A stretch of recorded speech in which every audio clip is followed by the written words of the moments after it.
तो दोस्तों किसी भी फाइनेंशियल स्कीम में फ्रॉड या स्कैम की शुरुआत होती है लालच से। ये लालच उस स्कीम को शुरू करने वाले इंसान का तो होता ही है, उन लोगों का भी होता है जो लोग पैसा लगाते हैं। ये लोग नॉर्मल आप और हम जैसे रिटेल इन्वेस्टर होते हैं जिनको लगता है कि उनको रातों रात अमीर बनना है। वो उस स्कीम में पैसा लगाते हैं और स्कीम में पैसा लगाने के बाद उनको लगता है कि उनकी दुनिया बदलने वाली है। दुनिया बदल जाती है लेकिन नेगेटिवली।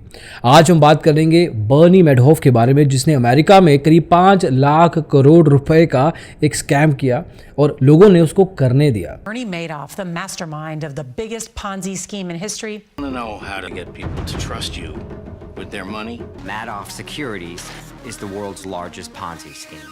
देखेंगे कि इसकी अंत क्या था, इसकी शुरुआत क्या थी। इसके ऊपर हमने एक शॉर्ट वीडियो भी बनाया था, उस पर आपने बहुत प्यार दिया तो हमें लगा कि इसमें डिटेल में बताना चाहिए। तो आइए शुरू करते हैं।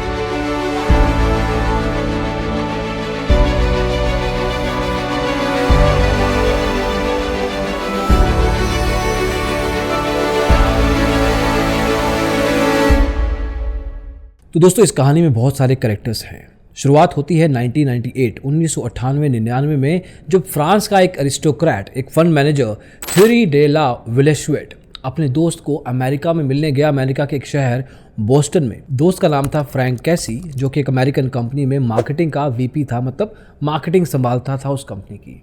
अब एक तरफ फंड मैनेजमेंट और एक तरफ मार्केटिंग का दोस्त, ये दोनों एक शाम को मिले और फंड मैनेजर था तो बात तो फंड की होनी थी। उसने कहा कि यार अमेरिका में आपका एक बर्नी मैडोफ हेज फंड है जो कि हमें अच्छा रिटर्न दे रहा है, या एटलीस्ट पूरी दुनिया में बता रहा है कि इसका रिटर्न बहुत बढ़िया है। क्या आपको इसके बारे में पता है?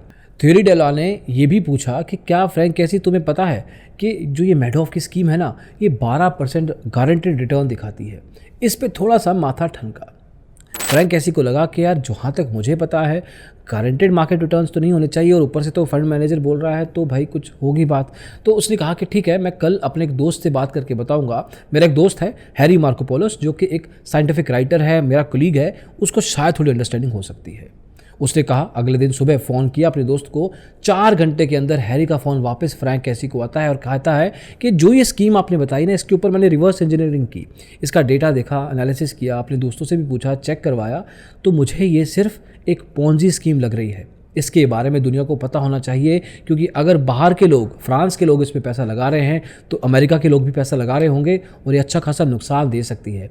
इसको हम मीडिया में लेके चलते हैं। इसमें हम commission SEC, securities and exchange commission, जो इंडिया में सेबी होता है, अमेरिका में SEC होता है, वहाँ पर उनको कंप्लेंट दायर करते हैं क्योंकि ये एक स्कैम है। कुछ साल पहले 1960 में बर्नी मैडोफ ने छोटे से शहर मैनहट्टन से अपने बिजनेस की शुरुआत की। उन्होंने शुरू किया एक पेनी स्टॉक का स्टॉक ब्रोकर बन के। अभी पेनी स्टॉक्स मार्केट में लिस्ट नहीं होते थे उस समय। साथ ही अपने भाई के साथ 1970 में कंप्यूटर्स के बिजनेस में भी शुरुआत की।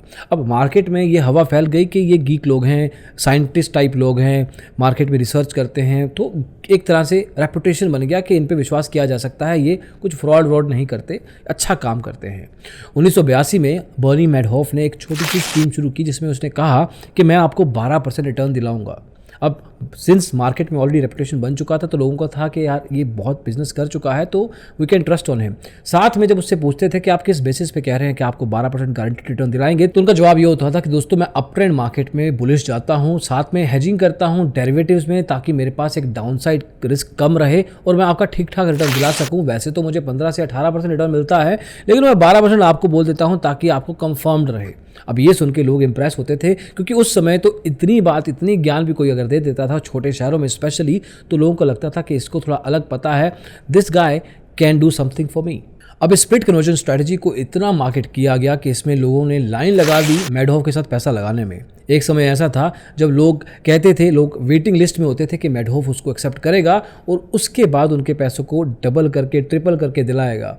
बेसिकली मार्केट में रेपुटेशन होने का अच्छा खासा फायदा उठाया। और सिर्फ यही नहीं, नेस्डैक जो कि एक एक्सचेंज है US स्टॉक मार्केट में, 1990 से लेकर 1993 तक नॉन एग्जीक्यूटिव चेयरमैन भी रहा। तो एक तरीके से मार्केट में, फाइनेंशियल स्पेस में, इन्वेस्टमेंट बैंकर्स में भी बर्नी मैडोफ को लेके कोई टेंशन नहीं थी। ट्रस्ट फैक्टर स्काई हाई था। अब एक्चुअल में बर्नी मैडोफ कर क्या रहा था? अब जिस हिसाब से मार्केट पे रेपुटेशन बन चुकी थी तो एक तरीके से स्टेटस सिंबल हो गया था कि मेरा फंड्स ना बर्नी मैडोफ संभालता है। तो this was something that you can see as a upward market society में कहने की बातें। But at the same time actual में वो एक पॉन्जी स्कीम ही चला रहा था। वो नए निवेशकों को जो पैसा लेता था, अब आप आए उनसे पैसा लिया कि हाँ मैं आपको रिटर्न दिलाऊंगा, थोड़ा टाइम रुकिए आप, और पुराने इन्वेस्टर्स को यही पैसा रिटर्न के साथ दे देता था।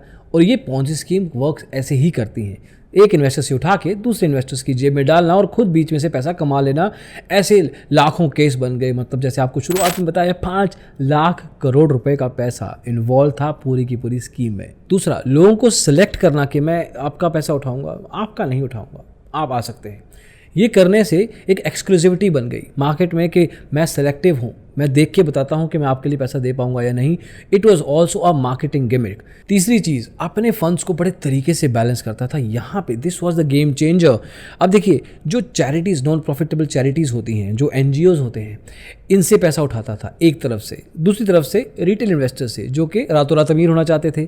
अब ये दोनों लोगों का बैलेंस बना हुआ था। जो ये लोग थे इनका प्रिडिक्टेबल था कि इनको पैसा वापस कब चाहिए होगा, साल बाद, 5 साल बाद, कुछ साल बाद। बेसिकली इन लोगों का, इंडिविजुअल इन्वेस्टर्स का कुछ प्रेडिक्टेबिलिटी पैटर्न नहीं था, ये कभी भी पैसा मांग सकते थे। तो इन दोनों के बीच का बैलेंस बनाए रखा था ताकि यहाँ से अच्छा खासा पैसा उठा के रखो, ताकि ये तो पैसे मांगने वाले हैं नहीं जल्दी, लेकिन अगर इसने मांगा तो इसको टाइम से मिलना चाहिए, क्योंकि अगर 1-2 केस भी बने तो उस केस में मार्केट में रूमर फैल सकता है, मार्केट में नेगेटिव पब्लिसिटी हो सकती है और डर का माहौल हो सकता है एग्जिस्टिंग इन्वेस्टर्स में। तो सबको पैसा दे के रखना ज़रूरी है। रिटेल इन्वेस्टर के तरफ से कोई शिकायत नहीं आनी चाहिए।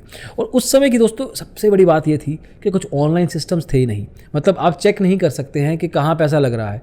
आपको करंट डीमैट अकाउंट स्टेटस जो आप चेक करते हो, होल्डिंग चेक करते हो, ट्रेडिंग अकाउंट में बैलेंस चेक करते हो, वहाँ पे सिर्फ बातें थी, फाइलें थी। जो फाइलें खुद बना रहा था वो कागज़ों पे लिख के दे रहा था और लोगों को लग रहा था कि हाँ जी मेरा पैसा सेफ़ है। और सेफ ही नहीं, मैं तो बहुत जल्दी ही करोड़पति, अरबपति बनने वाला हूँ। इसके अलावा बर्नी मैडोफ की भतीजी की शादी करवा दी गई। SEC, securities and exchange commission, जो इंडिया का जैसे सेबी है वहाँ पे SEC है, वहाँ के एक सीनियर ऑफिशियल के साथ। तो एक तरीके से मार्केट में क्या हो रहा है, SEC में क्या हो रहा है, बर्नी मैडोफ को घर पे ही पता चल जाता था। अब उन लोगों को वापस ले आते हैं जिनके बारे में वीडियो में हमने शुरुआत में बात की थी, हैरी मार्कोपोलस और फ्रैंक कैसी। फ्रैंक कैसी ने SEC को अप्रोच किया, चिट्ठियाँ लिखी, एक नहीं मल्टीपल चिट्ठियाँ लिखी, कहा कि ये जो बर्नी मैडोफ हेज फंड है ना, ये एक स्कैम है, ये रहा सबूत। इसके अलावा मार्कोपोलस ने 8 पेज का एक मेमो भेजा सिक्योरिटीज एक्सचेंज कमीशन को। उन्होंने कहा कि एक काम करो, आप SEC न्यूयॉर्क को रीच आउट करो, हमें कुछ खास लग नहीं रहा है इस केस में। तो एक से दूसरे तीसरे ऑफिस ये मूव करते रहे।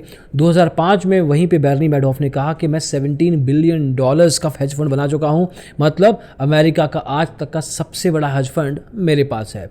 दूसरी तरफ यहाँ पे 20 से 21 लोगों ने ज्वाइन किया हैरी को, फ्रैंक को, कि SEC को अप्रोच किया जाए और बताया जाए कि ये केस छोटा नहीं बहुत बड़ा है, ये सारा कुछ एक बबल है, बहुत जल्दी फट जाएगा, आप संभाल नहीं पाओगे। लेकिन फाइनली बर्नी मैडोफ का गेम कब ओवर हुआ? 2008 में, जब दुनिया की स्टॉक मार्केट्स टंबल कर रही थी तो लोगों ने पैसा निकालना शुरू किया।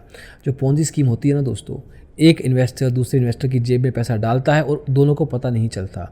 इसमें सिर्फ गेम ये रहती है कि नया इन्वेस्टर आना चाहिए, पुराना मांगेगा तो दे देंगे। यहाँ पे स्टॉक मार्केट में क्रैश था, सभी लोगों ने पैसा निकालना था, नया इन्वेस्टर तो दूर की बात है। तो यहाँ पे बर्नी मैडोफ के पास पैसा देने को, नया पैसा देने को, बनाने को था नहीं।